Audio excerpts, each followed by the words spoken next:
Hello students, आशा है आप सभी बहुत अच्छे होंगे। हम पढ़ रहे हैं chapter 5 molecular basis of inheritance में पोस्ट ट्रांसक्रिप्शनल मॉडिफिकेशंस के बारे में। तो समझते हैं स्टूडेंट्स, आपको पता है कि प्रोकैरियोट्स में न्यूक्लियस एब्सेंट होता है, यानी कि जो बैक्टीरियाज हैं उसमें न्यूक्लियस जो है वो प्रोमिनेंटली वहाँ प्रेजेंट नहीं होता है, कोई न्यूक्लियर मेम्ब्रेन नहीं होती है। तो डीएनए जो है वो सेल में ऐसे ही पड़ा होता है, डबल स्ट्रैंडेड डीएनए की बात कर रहे हैं।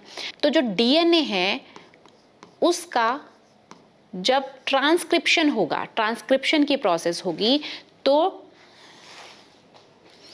ट्रांसक्रिप्शन की प्रोसेस में जब मैसेंजर आरएनए बनेगा तो वो डायरेक्ट ही साइटोसोल में पड़ा होगा, क्योंकि यहाँ पर न्यूक्लियस तो एब्सेंट है। लेकिन वहीं पर अगर हम बात करें यूकैरियोट्स की, अगर हम बात करें तो उस समय पर हम देखेंगे कि जो डीएनए है ना वो न्यूक्लियस में प्रेजेंट होता है। हमें पता है कि न्यूक्लियस प्रेजेंट है, न्यूक्लियस के बाहर साइटोप्लाज्म प्रेजेंट है। तो जो न्यूक्लियस है, न्यूक्लियस में डीएनए अंदर पड़ा होगा और यहीं पर ट्रांसक्रिप्शन होकर के मैसेंजर आरएनए बनेगा। मैसेंजर आरएनए की प्रोसेस, ट्रांसक्रिप्शन की प्रोसेस न्यूक्लियस के अंदर हो गई।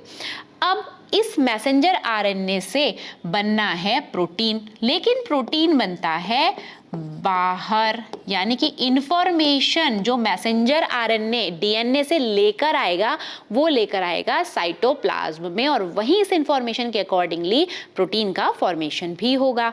तो हमें पता है कि ये बाहर आना है। अब तो उसके लिए जो हमारा मैसेंजर आरएनए है वो अभी क्या है, वो है इमेच्योर है, इमेच्योर मैसेंजर आरएनए है। तो इस इमेच्योर को मैच्योर मैसेंजर आरएनए में कन्वर्ट करना है अभी, और इसी को कहा जाता है पोस्ट ट्रांसक्रिप्शनल मॉडिफिकेशन। समझेंगे कि मैसेंजर आरएनए जो है वो है 5 प्राइम टू 3 प्राइम। अब इसको मैसेंजर आरएनए में बोल रही हूं, ये वैसे इमेच्योर मैसेंजर आरएनए है। बुक में इसको मैसेंजर आरएनए प्रिकर्सर भी कहा गया है, और साथ ही इसको हेट्रोन्यूक्लियर आरएनए भी कहा जा रहा है बुक में। ठीक, तो समझेंगे कि या तो ये कह लीजिए या ये कह लीजिए, या फिर साथ ही इसको इमेच्योर मैसेंजर आरएनए भी कह सकते हैं। अब ये आरएनए प्रेजेंट है न्यूक्लियस के अंदर।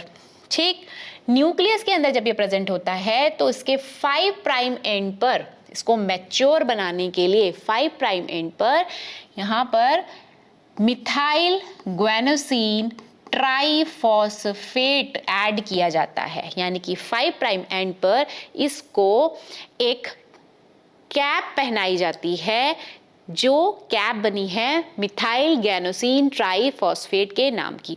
अब ये जो प्रेजेंट है मिथाइल ग्वेनोसिन ट्राइफॉस्फेट, ये जाकर के 5 प्राइम एंड पर जाकर के लग जाता है, और इसी प्रोसेस को कहा जाता है कैपिंग। अब ये जो कैपिंग की प्रोसेस है, ये होने का मतलब क्या है कि जो आरएनए है मैसेंजर आरएनए, ये हो जाता है स्टेबल, यानी कि ये इसे प्रोवाइड कराती है स्टेबिलिटी। तो कैपिंग जो हो रही है मिथाइल ग्वेनोसिन ट्राइफॉस्फेट की, इससे मैसेंजर आरएनए को मिल जाती है स्टेबिलिटी। तो जब ये न्यूक्लियस में से बाहर साइटोसोल में जाएगा, साइटोप्लाज्म में जाएगा, एक ही बात है, साइटोप्लाज्म में जाएगा तो ये डिग्रेड नहीं होगा, स्टेबिलिटी रहेगी इसके पास। तो कैपिंग हो जाती है। ये जो ट्रांसक्रिप्शन की प्रोसेस है उसके बाद होने वाली प्रोसेस है। तो एक तो ये हो गई कैपिंग। ठीक, अब इसके साथ और इसको और स्टेबल करने के लिए क्या किया जाए, और ज़्यादा स्टेबल करने के लिए इसके साथ किया जाता है टेलिंग।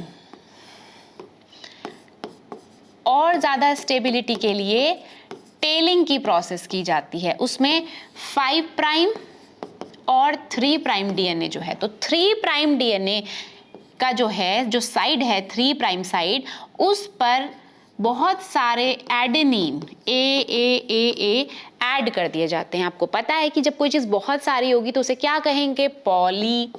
तो इसको कहा जाता है पॉली एडिनाइलेशन, यानी कि बहुत सारे एडेनिन्स को ऐड कर दिया गया है और इसी को कहा जाता है टेलिंग। क्या कि एडेनिन की बहुत लंबी सी एक टेल लगा ली है, यानी कि कितने एडेनिन, 200 तक एडेनिन यहां पर लगते हैं।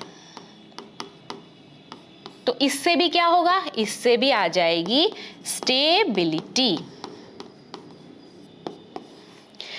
नेक्स्ट समझते हैं, और ज्यादा इसको स्टेबल करना है अभी तो क्या करना है। और ज्यादा जो इसको स्टेबल करने का तरीका है वो ये कि जो मैसेंजर आरएनए है उसके पास एक्सोन्स, इंट्रोन्स, एक्सोन्स प्रेजेंट होते हैं। तो एक्सोन 1, इंट्रोन 1, एक्सोन 2, इंट्रोन 2। तो यहाँ पर क्या देखेंगे कि एक्सोन के साथ साथ यहाँ पर नॉन कोडिंग रीजन भी प्रेजेंट होते हैं, नॉन कोडिंग रीजन्स भी होते हैं। तो क्या करना है, इन नॉन कोडिंग रीजन्स को कर देना है रिमूव, इनका करेंगे रिमूवल। और जब हो जाएगा रिमूवल तो यहाँ पर बचेंगे खाली एक्सोन 1, एक्सोन 2।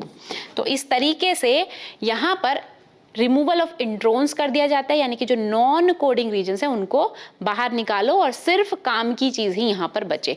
तो ये काम जो होता है इसे कहा जाता है स्प्लाइसिंग, कट करके अलग कर दिया, स्प्लाइसिंग कहा जाता है। और इससे भी आ जाती है स्टेबिलिटी।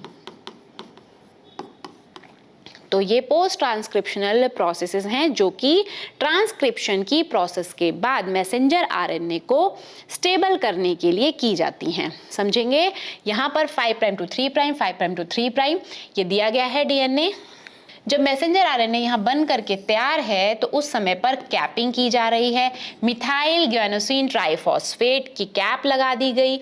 उसके साथ ही यहाँ पर 3 प्राइम एंड पर पॉली ए टेल, बहुत सारे ए एडिनिन लगा दिए गए। साथ ही कर दी गई रिमूवल ऑफ इंट्रोन, यानी कि स्प्लाइसिंग भी कर दी गई।